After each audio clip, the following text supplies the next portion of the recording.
In a previous video, we've derived the variational form of the Helmholtz eigenvalue problem. So now what we want to do is play around with this expression a little bit and see what sorts of insights that we can gain from it. So remember, the variational expression that we're talking about is j h theta h divided by h. Now, we're going to restrict ourselves in this video to situations where h is actually a solution to our eigenvalue problem. So as a first simple warm-up exercise, pause the video and see how this expression changes if h is actually a solution to our eigenvalue problem.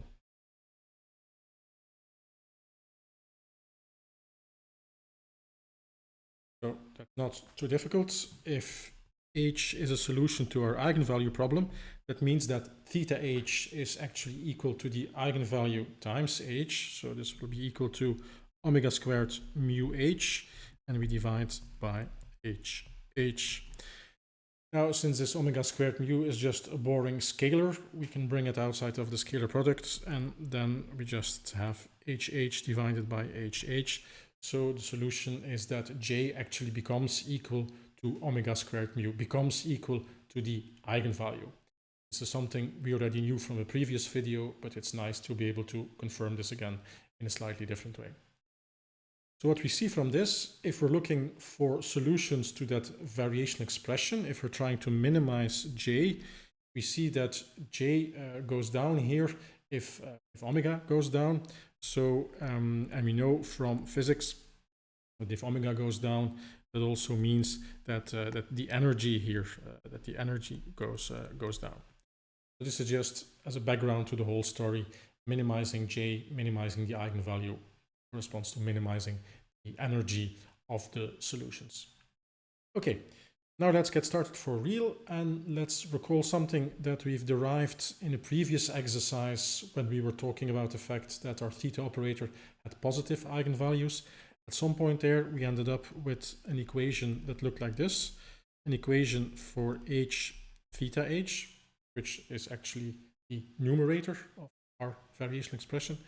So h theta h, we've calculated that this was equal to a volume integral of 1 over epsilon, and then we have the curl of h modulus squared dv. Now if we substitute that in our form for the variational expression, we get that j is just equal to 1 over epsilon h theta h squared dv. And then the denominator is just h. Okay, if we start from this, you can show in another exercise that if h is again a solution to our eigenvalue problem, that we can transform this into an equivalent form now dealing with the electric field rather than the magnetic field. And we show that this is equal to the following expression. So we have a volume integral in the numerator of the curl of the electric field, modulus squared, and then we divide that by another volume integral, which is epsilon e squared dv. And the reason we're doing this is because it's a little bit easier to reason on electric fields than it is to reason on magnetic fields. So now we finally transformed our variational expression into something that can be used to gain some sort of physical insight. So what I suggest you do here is pause the video and think about how you would minimize this variational expression, how you would make sure that j is as small as possible, either and or by working on the denominator or by working on the numerator. So under which circumstances will you be able to reduce the value of j? Will you be able to reduce the energy in the system? So pause the video and ponder this problem for a while.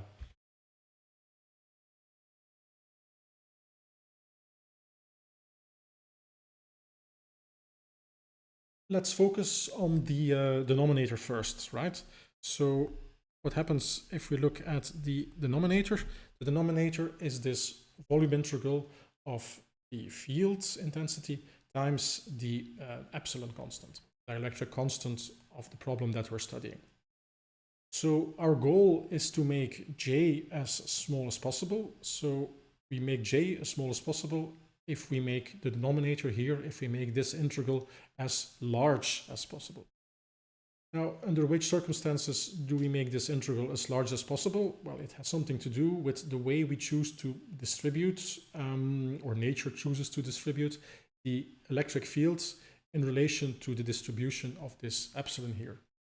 So it's quite obvious to see that if you manage to have a solution where the electric field here is also high in the same locations as epsilon is high, then you will get a product of two big numbers, and that will help to increase the value of this integral here, and that will help to decrease the value of j.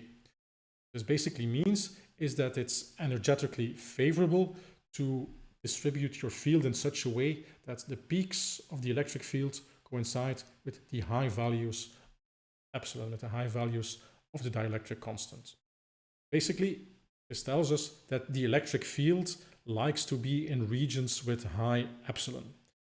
And that shouldn't come as a surprise. That's, for example, the same principle that underlies waveguides. Waveguides have a core which has a high dielectric index, and the light likes to be in those regions with high dielectric index.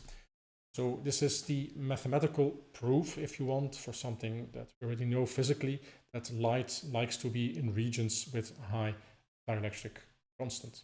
Okay, because that way it will be able to lower J, it will be able to lower the energy.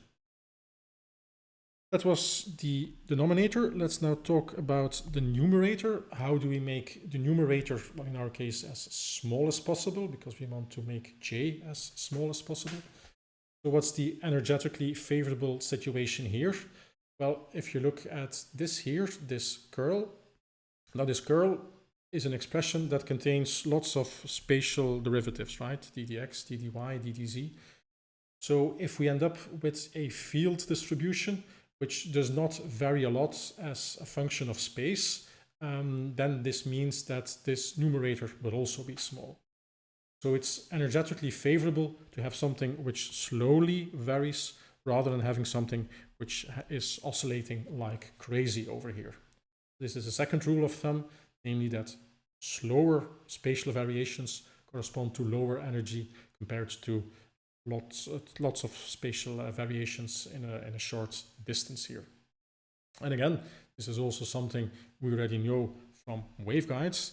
The most energetically favorable solution, the fundamental mode of a waveguide, is a field distribution which varies rather slowly, and lots of confinement also in the high epsilon region because of the thing we talked about with the denominator.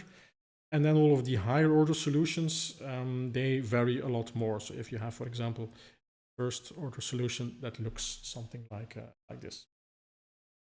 Remember also, of course, that all the different solutions have to be orthogonal to each other. This is also something that we've already seen before. So the first energetically favorable solution is indeed the fundamental mode over here, because it's very confined in the high index region and it has a very slow spatial variation. But then if you want to figure out the higher order mode, we should look into the subspace which is orthogonal to that first solution. And then, of course, the solutions, the possibilities are not as good anymore because we need to be orthogonal to that solution. So now we have a situation which is slightly less confined, but still as confined as you can get it, and also which has a little bit more spatial variation. If you go to successively higher orders of the solution to this waveguide problem here, you will end up with fields which get pushed out more and more because out of the core, because you need to keep orthogonality, and which also vary more and more spatially. So these are some fun insights that you can get from the variational form of the Helmholtz eigenvalue problem.